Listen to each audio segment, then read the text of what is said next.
আজ শুক্রবার সকালে সিলেটের সার্কিট হাউসে হযরত শাহজালাল রহমতুল্লাহি আলাইহি মাজারের ব্যবস্থাপনা ও উন্নয়ন নিয়ে এক গুরুত্বপূর্ণ বৈঠক অনুষ্ঠিত হয়।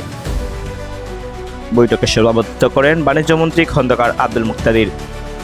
বৈঠক শেষে মাজারের আর্থিক ব্যবস্থাপনায় স্বচ্ছতা নিশ্চিত করতে বাণিজ্যমন্ত্রীকে প্রদান করে 12 সদস্যের একটি কমিটি গঠন করা হয়।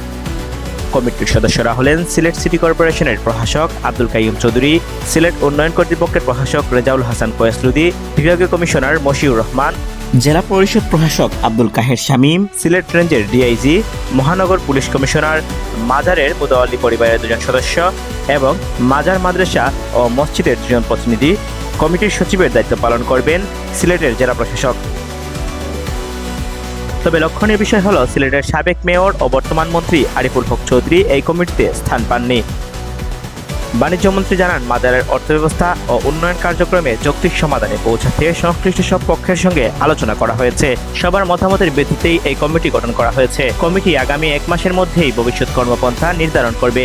আপাতত নিয়ম অনুযায়ী দানের টাকা গণনা করে তা ব্যাংক হিসাবে জমা রাখা হবে। এই কমিটি স্থির করার পূর্ব পর্যন্ত যেভাবে বাক্সে টাকা আসে সেইভাবে টাকা আসবে। বাক্স ভর্তি হলে এই কমিটির তত্ত্বাবধানে সেই টাকা গুনা হবে এবং সেই টাকা জেলা প্রশাসক মেনটেন করবেন একটি নির্দিষ্ট অ্যাকাউন্ট। শুধু সেই অ্যাকাউন্টে এই টাকাটাই থাকবে, সেই টাকা জমা।